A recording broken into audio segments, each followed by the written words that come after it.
Hey guys, what's up? My name is Art. Hey, time to do another video.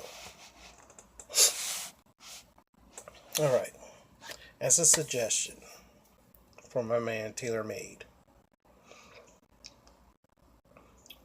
in most of America, for all as I know, if you get busted for drunk driving, you have to do drug testing.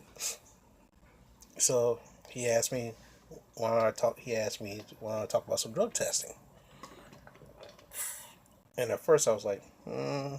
I had to think about it for a second. Then I said, why not? Now this is gonna be kind of long. Now this is part one because I'm going to tell you about my first drunk driving experience, and then the next video I'm going to tell you about. Yeah. Your two pieces of corn will be in the fridge. Sure, thanks. Okay.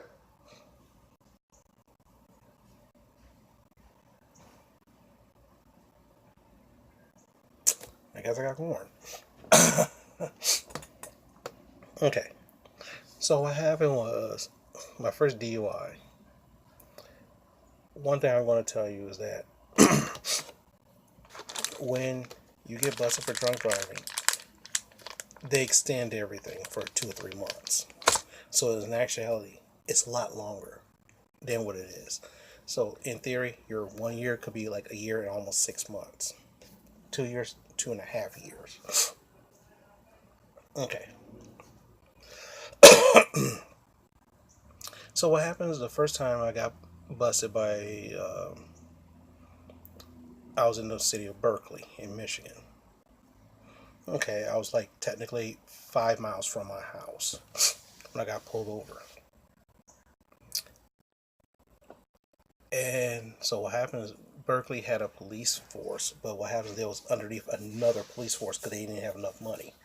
It was called the Troy Police. So they took me to Troy, do all that stuff. So what happened is my probation is in Troy, Michigan. So I had to go to Troy every day, every month for probation, which is in the courthouse, of course. Then what happened is they had a facility in another city about 20 minutes away from them. I think it was Birmingham. I can't remember. Not Birmingham. I don't even know. Or that could have been Troy as well. But so what happened was, now what happens at this facility, you can tell it used to be like a school or something like that, because when you walk in it looked like it used to be a school of some sort. It had a school feel to it. So next you know, all of a sudden it's like, okay, they reconfigure it to where they had like classrooms for felons. Teach classes to people like me, so that way we don't go that far. And then half of that was the testing facility and a like a probation kind of class structure.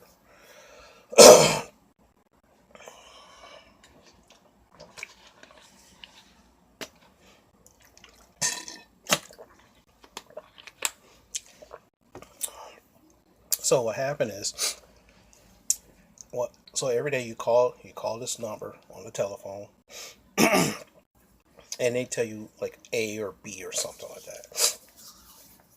If you're this color, and this thing is long, so if you're a certain color, you have to do A or B.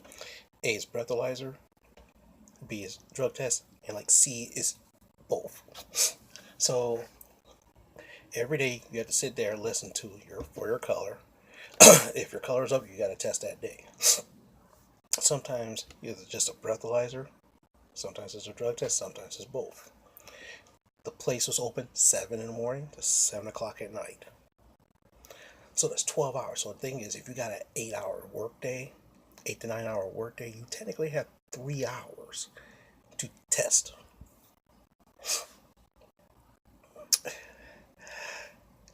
From the testing facility to where I worked, that was like a 2-hour drive through rush hour traffic.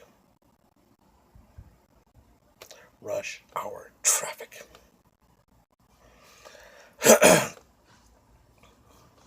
So what happened is, if you have to do a breathalyzer, you walk in there, you pay your $2, you blow, go. Simple as that. If you fail, they have you sit around there for 15 minutes, then blow again.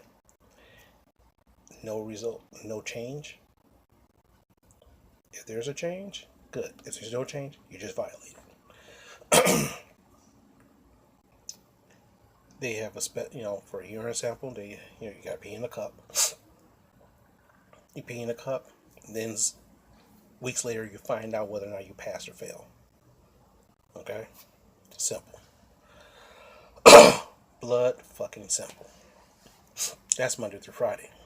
What about the weekends and holidays? Now, weekends and holidays, you had to go to another facility that's by 45 minutes north, up to an hour north of where you live, or where I lived. It was called Waterford. So now, weekends and holidays, I had to call, then head up north for about an hour. It's an hour drive from where I was. And that was with light traffic. If it was snowy conditions, of course it is a lot harder. If the phone system went down, now the thing is that facility, Saturday and Sunday, is breathalyzers only. So you don't have to worry about drug testing. It's breathalyzers only. And I see some idiots there get buzzed for drinking. I don't want to drink the night before. It's just a breathalyzer. Here's the question. If it's a Saturday or Sunday, you don't want to test if you drink, because you're going to fail. And it's from 9 to 11. Or 9 to noon, something like that. It's a small window, so that means you had to drive up there, stand in those long lines, pay, blow, go. Okay?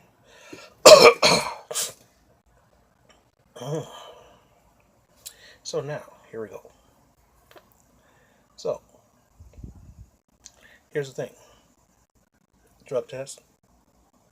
Oh, gosh, nose itching.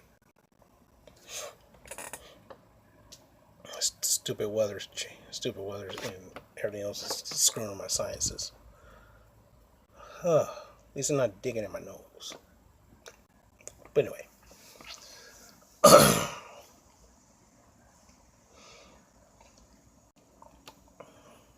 So what happens is you go test, test more, test this day, test that day, whatever. So now let me explain something else.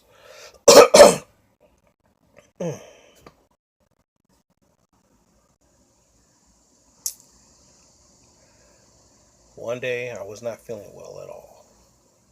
Now what happened was I was staying at that time. I had to stay at my grandmother's house because she was really ill and she lived close to my job. So who was the most likely candidate to stay with her at night? Me, because it was like a 5-minute drive to my job. So which means that if I had to test, drive from work to test, they come all the way back. Of course, I stopped home, then I'll come home. But anyway, I wasn't feeling well, and I didn't have to test that day, which is good. I went to the hospital because it was like 2 or 3 days of me throwing. I mean, I didn't have to test at all most of that week, which is good.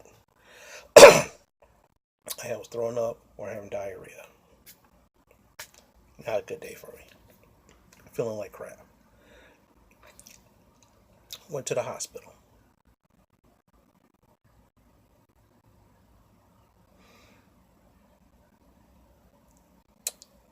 Oh, Art, guess what? You have traveler's diarrhea.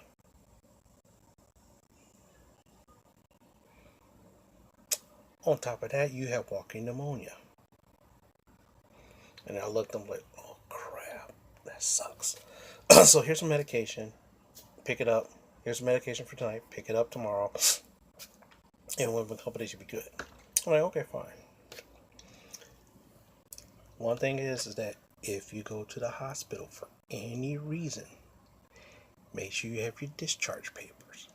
And if necessary, get the medical records of your visit. You'll see why.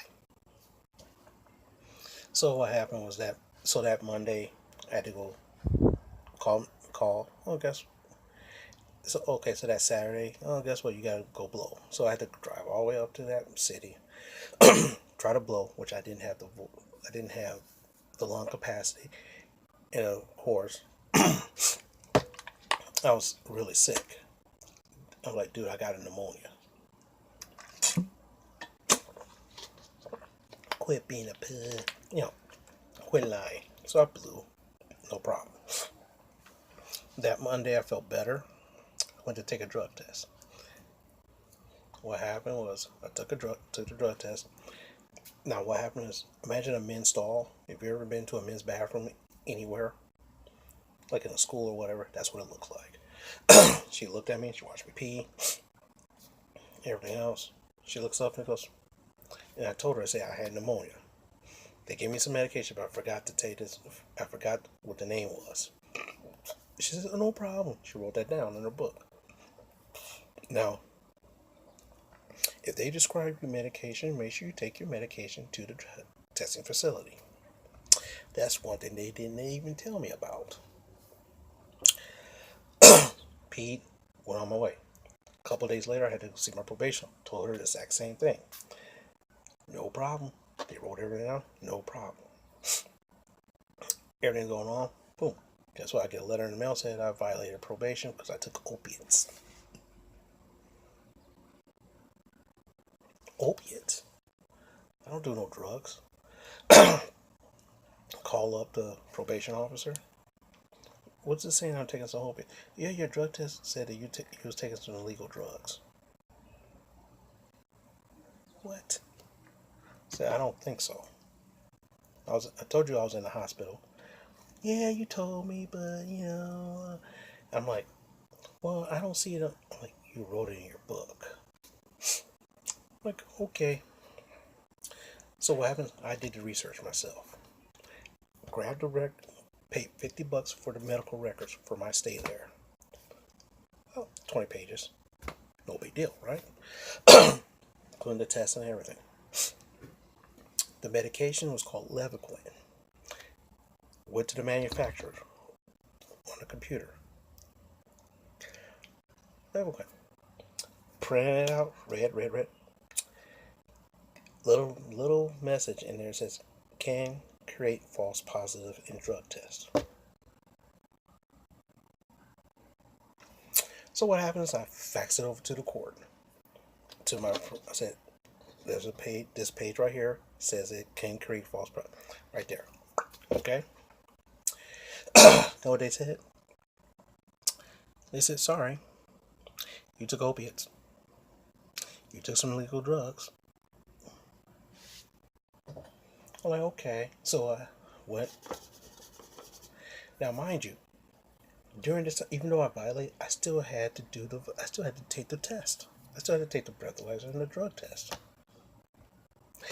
If I violated, shouldn't I not have to take it? So I went to court.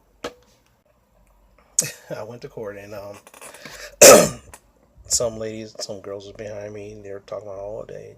Talking about they don't understand why they're here, and I didn't drink that much. I'm like, oh my god. And I just looked. I'm like, what the? You're gonna tell your business all up. People gonna watch. I mean, and she looked at me like, huh? Don't act like you ain't doing nothing wrong. I'm like, no, I haven't. So what happened was, went to see the judge. They said, okay. I said, okay, you've been charged with taking opiates. And how do you plead? Not guilty. What? You looked at me like, what? Everybody in the crowd said, what? I said, not guilty, Your Honor.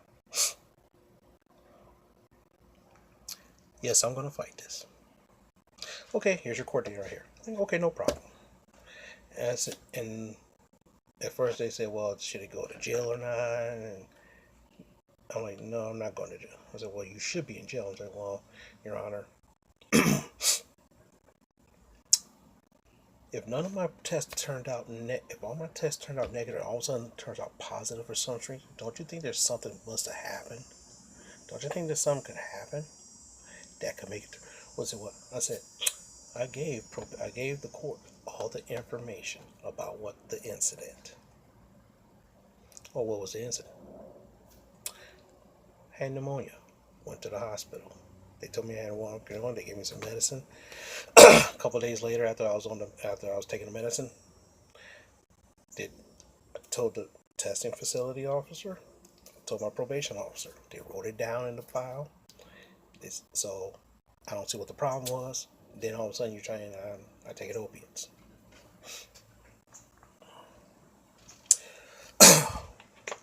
Well, we'll see about that. So he goes to the say,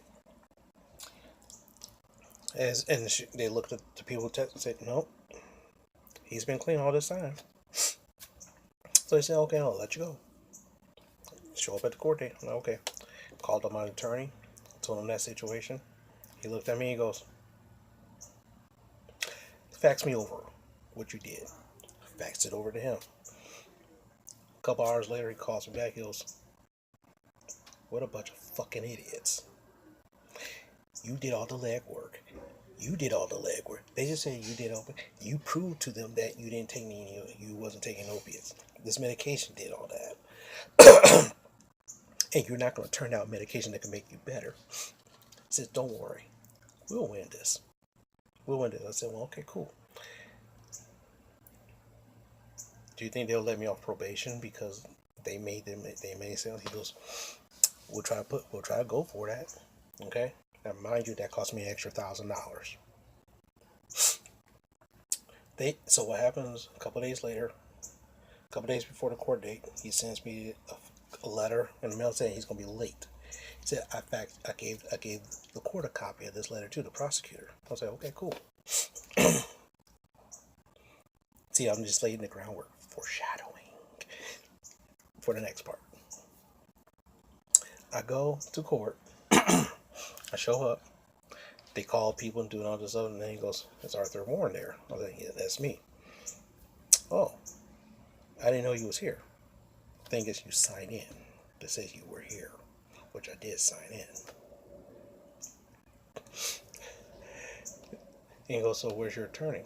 He did sign it. He said he has a letter. He sent me a letter saying he said he's gonna be late. He said he informed the court he's gonna be late. Oh, and here's a copy of that letter right here. The prosecutor said, "Let me see this." Oh, I guess I did. And he looks at the letter. He looks at the letter like this. Oh yeah, I guess I forgot. And the judge looked at him like, "You forgot? Okay. We're gonna take a recess. When the lawyer shows up, we'll talk." Okay, fine. So I sit down. The lawyer shows up. So what happened? No, they're just waiting for you to show up. So, let me talk to him. I said, and he goes, "How far do you want to take this?" I says, "Let's go to trial. Let's go to trial." All right. He goes in there. He starts talking. He starts yelling at him. I can hear him yelling. I was like,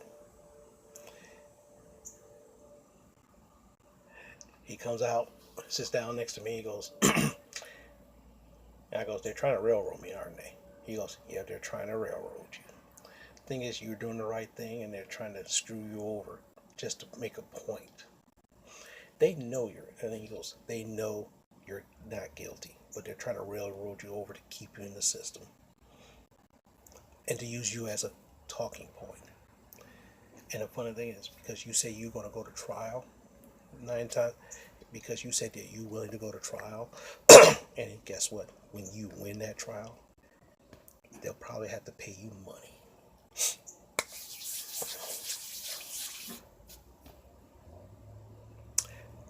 Go back into court.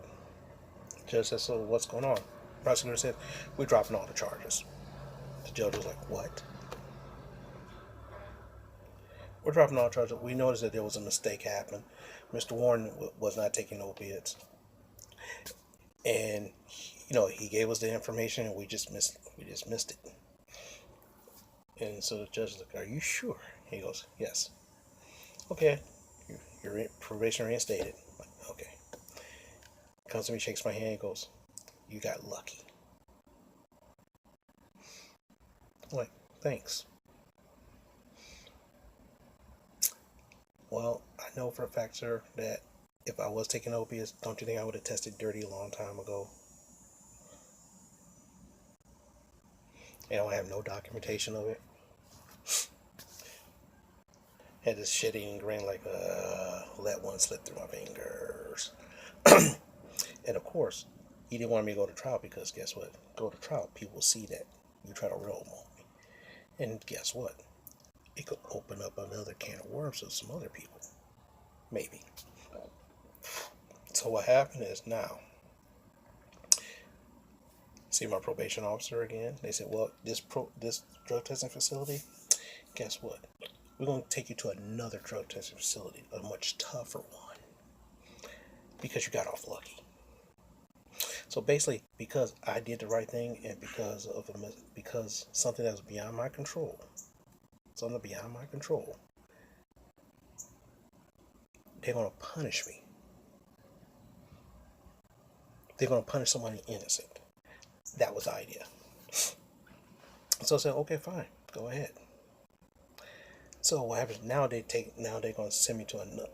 I had to go to another drug testing facility. Okay, no problem. This facility was a little bit not as nice, but it was a clinic.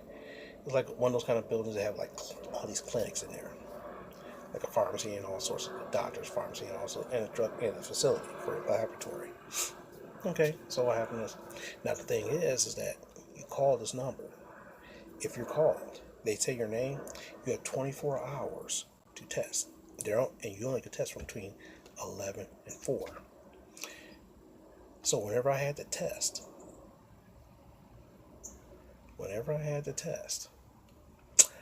I had to take extended lunches for this test.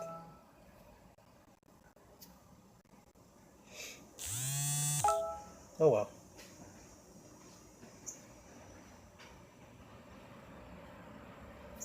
Oh well, no problem. Each of those tests is $40 a pop, and you have to pay it. If you don't have the $40, they won't let you test, and you automatically fail. So I always had to make sure I had something going on. Did that for a while, got off probation, everything was fine. One thing I did learn on probation is that drinking fluids is good. They don't want your urine to be too clean, too clear. For some reason, clear urine shows that you either try to mask it or something weird like that. So it has to be kind of dirty, so it has to be kind of tingy. So one thing they suggested is that drink Gatorade or pop or Mountain Dew before you get to test. So which means I had to have a 6-pack of Mountain Dew in my car every day.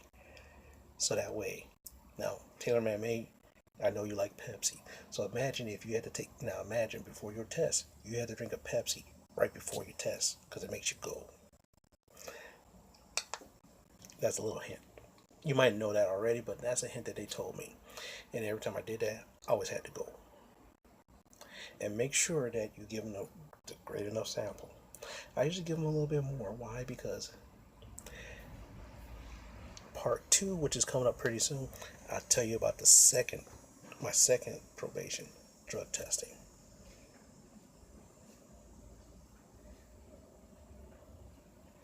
So with that, this is the end of part 1. I told you it's going to be a little bit long because I had to tell you about that story.